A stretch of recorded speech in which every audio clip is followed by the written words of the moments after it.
Ja, ik probeer Gunther zijn voorbeeld. Et j'essaye de suivre le bon exemple de Günther et de respecter le timing. Günther nous a expliqué la création du groupe de travail à SIC. Il nous a présenté les défis qui se présentaient au printemps de 2020. Et dans cette présentation, je voudrais vous présenter le contenu de notre travail, les résultats de nos travaux et l'utilisation de ces bases de données expérimentales. Tout d'abord, je vais étonner peu de personnes si je dis qu'en Belgique, en fait, on n'a pas de forte culture de policy making, donc basée sur les évidences. Ça ne se fait pas de manière standard. Il y a bel et bien des fonctionnaires et d'autres personnes qui le font, mais ça ne se fait pas assez régulièrement.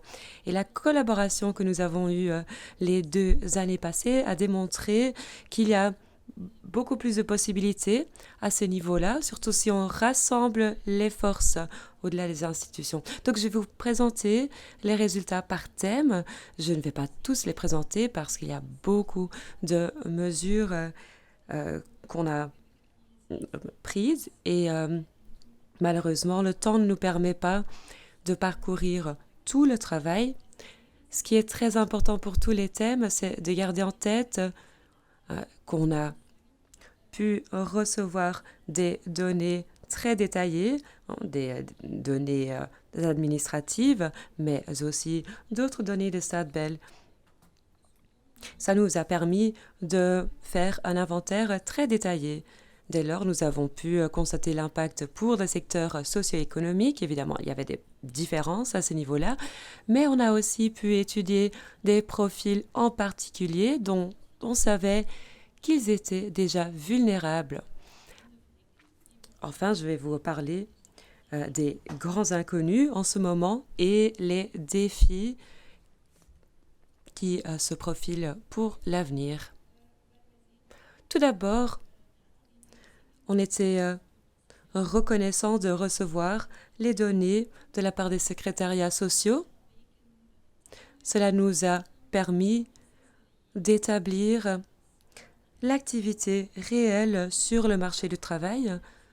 C'est la ligne verte et effectivement, on voit qu'il y a une forte diminution au mois de mars et d'avril 2020. Donc, de nombreuses personnes ne pouvaient pas se rendre au travail, donc on a vu une forte diminution qui est inhabituelle. Ensuite, en rouge, on voit le recours au chômage temporaire. C'est un système qui existait déjà en Belgique et on a certainement eu un avantage par rapport à des pays qui devaient encore développer un tel système.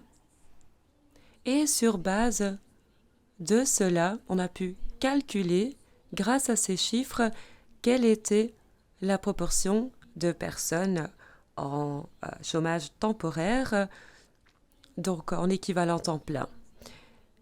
Ce qui était aussi intéressant, c'est qu'on a pu voir quelles étaient les commissions paritaires qui faisaient le plus appel à ce système et aussi pour quelle catégorie, donc employés ou ouvriers. Après le confinement, on a vu que les prestations ont repris. Évidemment, il y a eu des périodes de vacances où il y a eu moins de prestations. Aussi au niveau de l'absentéisme, la ligne bleue qui est inférieure, on voit qu'au début de la période, donc il y a eu beaucoup de personnes qui étaient chez elles à cause du corona. Et ce qui est frappant aussi, c'est qu'il y a eu plus d'absentéisme et plus de chômage temporaire dans la catégorie des ouvriers. Et c'est lié au secteur où ils sont employés, là où il y a moins de possibilités de faire du télétravail, ce qui a pour conséquence qu'ils doivent aller travailler et donc ils sont exposés à des contaminations. Et s'il ne s'agissait pas de secteur essentiel, le travail était arrêté et il devait recourir au système de chômage temporaire. Ensuite, les indicateurs plutôt classiques de Stadbel nous montrent que cet impact énorme sur l'activité n'est pas reflété dans les indicateurs sur le marché du travail. Donc, nous avons constaté que le taux d'activité a légèrement diminué, mais moins fort que ce qui était attendu au deuxième trimestre de 2020 et au premier trimestre de 2021. Et entre-temps, nous voyons que la plupart des groupes se situent au-dessus du niveau de 2019, à l'exception des personnes peu qualifiées, pour qui on voit que le niveau est toujours inférieur au taux d'avant la crise. Stadbel nous a aussi transmis des données mensuelles qui n'ont pas été reprises sur les slides pour ne pas irriter les collègues de Stadbel. C'était évidemment des données qui étaient expérimentales, qui étaient basées sur un échantillon moins important, donc on devait les traiter avec prudence, mais nous nous sommes réjouis de recevoir ces chiffres parce que ça nous a permis d'avoir une idée de l'impact de la crise. Voilà le taux de chômage, c'est un peu similaire, une légère augmentation en 2020, donc on est resté en dessous du niveau de 2017 et 2018. En 2020, on voit que le taux d'activité augmente, ou le taux de chômage diminue un peu, mais c'est très limité et c'est moins fort que ce qu'on attendait. Cependant, en 2020, il y a surtout eu des emplois à temps partiel ou des emplois temporaires qui étaient touchés, donc des emplois dans l'ORECA, des emplois peu qualifiés. Et nous voyons également que le taux de chômage des personnes peu qualifiées reste à un niveau supérieur qu'avant la pandémie. C'était surtout ces différences sous-jacentes dans la population qui nous intéressaient en tant que groupe de travail, parce que ça pourrait expliquer qu'il y a une nécessité de prendre des mesures supplémentaires. L'impact variait selon le secteur où on était occupé. Ce slide montre les 10 secteurs qui, pendant toute la période de la crise, ont été touchés le plus fort par le chômage temporaire. Ce sont des secteurs qui ont utilisé le chômage temporaire pendant au moins un jour par semaine. Et pour ces secteurs, nous voyons qu'il y a des choses qui ne sont pas surprenantes. L'ORECA, par exemple, se situe au niveau le plus élevé depuis le début. Également, le secteur des événements présentait un taux de chômage élevé. Ce n'était pas surprenant parce que le système devait permettre de fermer les portes. Donc, ils étaient obligés de fermer et afin d'éviter des coups durs, ils devaient pouvoir faire appel au chômage temporaire. Mais il y a également d'autres secteurs qui ont été fortement touchés pendant toute la crise, notamment la construction, les services administratifs et également l'industrie. Et jusqu'à l'arrêt de la procédure simplifiée en juin, ça reste des secteurs avec une proportion élevée de chômage temporaire. Le dernier, l'industrie, fait beaucoup appel au nouveau système de chômage temporaire au niveau de l'énergie. Donc, il y a toujours des difficultés qui subsistent. Nous voyons également qu'il y a certains profils, donc certains groupes de personnes, de travailleurs, qui avaient plus de probabilité de tomber dans le système de chômage temporaire. Au départ, on voyait que c'était surtout les hommes qui étaient surreprésentés, mais à partir de mai 2020, c'était déjà beaucoup moins le cas, ce qui était logique parce qu'ils étaient surreprésentés dans les secteurs qui pouvaient reprendre relativement vite, donc l'industrie et la construction. Ces derniers mois, on voit qu'il y a de nouveau une surreprésentation des hommes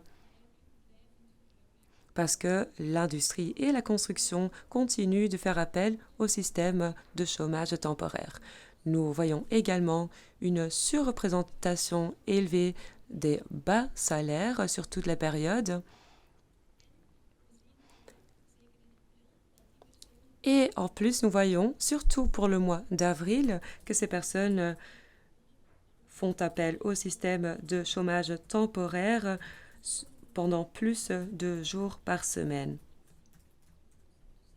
Et elles débouchent plus vite sur le chômage classique. Donc, ils perdent leur travail plus vite que les autres. Ce qui est très interpellant, c'est la très forte représentation des personnes peu qualifiées et des personnes de nationalité étrangère. Et ce chiffre augmente même pendant la période. Donc, ils étaient un peu plus surreprésentés à la fin qu'au début de la crise. Ensuite, les personnes de nationalité étrangère sont surreprésentées sur toute la période du chômage temporaire et ça correspond au secteur où on peut les retrouver. Maintenant, il y a un tableau. Je ne vais pas parcourir tous les détails. Vous pouvez toujours le consulter dans la note. Mais l'objectif donc était de protéger les travailleurs et de permettre des mesures de protection sanitaire sans porter de coûts trop durs à l'économie. Le modèle développé au début de la crise pour analyser le ratio de remplacement de ce chômage temporaire. Bon, à l'époque, c'était de la théorie, mais entre-temps, nous avons pu constater que c'était pas très loin de la réalité. Je ne vais pas trop approfondir ce tableau, mais ce qu'on a pu constater, c'est que le chômage temporaire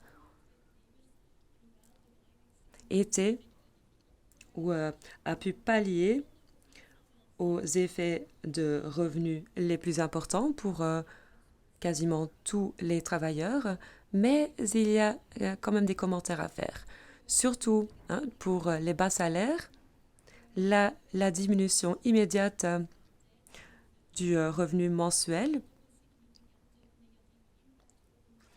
a pu avoir un impact significatif sur le revenu de la famille. Et aussi, surtout s'il n'y a pas de tampon financier. En cas de ménage sans réserve financière, c'était très difficile. Et aussi la durée du chômage temporaire était un facteur important. Donc la durée a vraiment joué un rôle important. Ensuite, il y a des types d'emplois qui n'avaient pas accès au système de chômage temporaire, ou pas toujours, dans tous les cas. Et là, en particulier, il s'agit d'emplois atypiques, comme par exemple les flexi-jobs, le travail des étudiants, mais aussi le travail intérimaire, lorsqu'un contrat n'était pas renouvelé. Alors là, les personnes se retrouvaient sans contrat et n'avaient pas accès au chômage temporaire. Et les chiffres hebdomadaires nous montrent qu'il y a eu de fortes diminutions au niveau des jobs étudiants, les flexi-jobs, et parfois il s'agit d'une diminution de 30% au niveau de l'activité.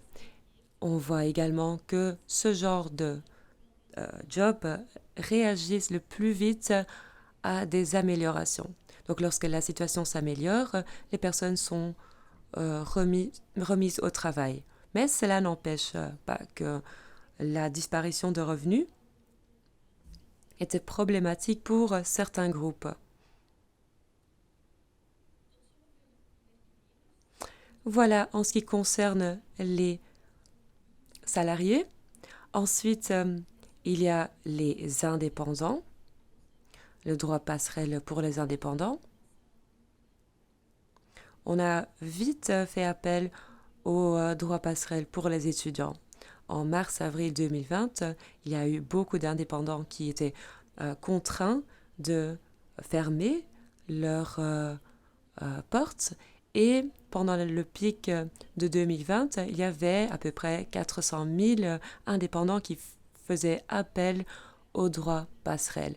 Là aussi, nous avons analysé le ratio de remplacement qui était entre 37 et 100% en fonction des revenus, de la composition du ménage, la durée du droit passerelle, etc.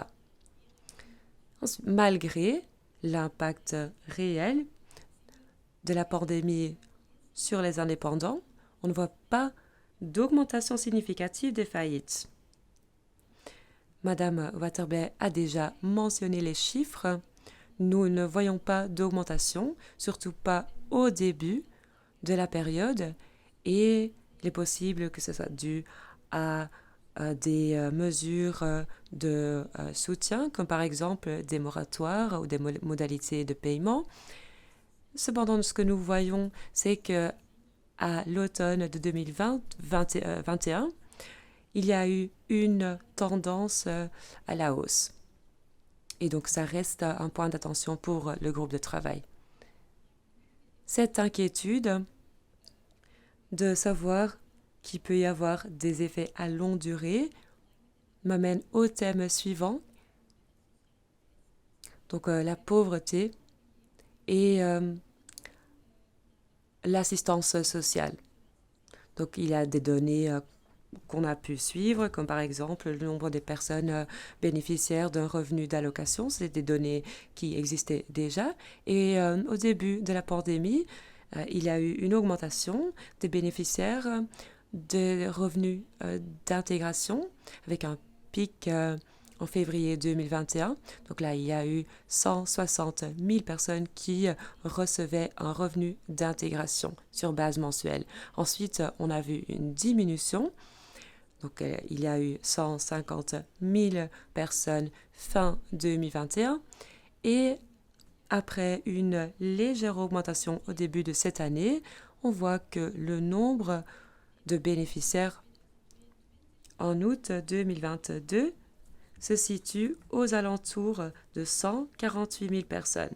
À titre de comparaison, c'est un chiffre moins important qu'en 2020 et qu'en 2021, mais c'est plus élevé qu'en août 2019, quand ce chiffre était de 132 000 personnes.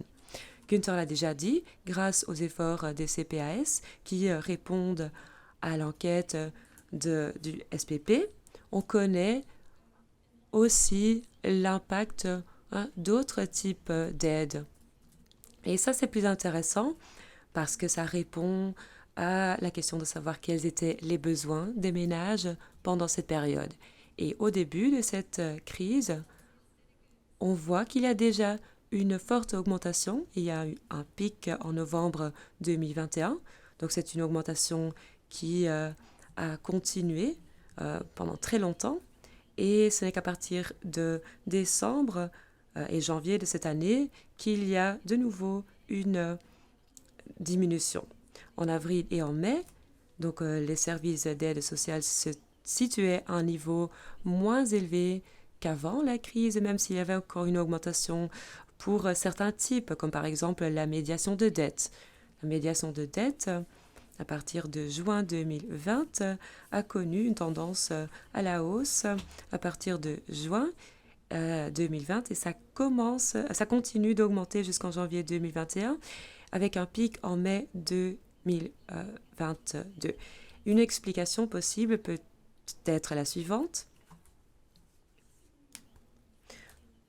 De nombreuses personnes sont peut-être arrivées au maximum de leurs réserves financières et se voient contraintes de faire plus de dettes, ce qui résulte dans une augmentation des dettes et un appel au CPAS. En ce qui concerne le taux de pauvreté et les revenus, on a dû se baser sur des données partielles à l'origine, des simulations par d'autres parties, parce qu'il n'y avait pas encore de données observées. Il est évidemment difficile de faire l'inventaire complet des revenus des ménages, parce qu'il faut coupler beaucoup de données, mais les estimations disponibles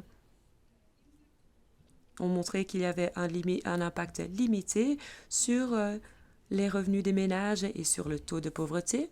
Entre-temps, nous avons ces données et ils sont alignés aux analyses réalisées. En général, les chiffres de pauvreté pour l'année 2021 restent stables et on voit qu'il y a même une légère diminution par rapport à 2019 et 2020. Nous n'avons pas encore de chiffres pour cette année, évidemment, et je vais encore revenir sur le sujet quand je parlerai des défis futurs. Substantiële verschillen zijn in die armoedegraad. We zien dat de armoedegraad hoger is in bijvoorbeeld het Brussels hoofdstedelijk gewest, bij kortgescholden opnieuw, bij werklozen, bij leden van eenoudergezinnen. Dus er zijn wel degelijk groepen met grote bezorgdheden. We zien wel dat de inkomensondersteunende maatregelen die genomen zijn, die veel omvangrijker waren dan voor de crisisperiode, dat die er waarschijnlijk voor gezorgd hebben dat het inkomensverlies uiteindelijk grotendeels gecompenseerd werd.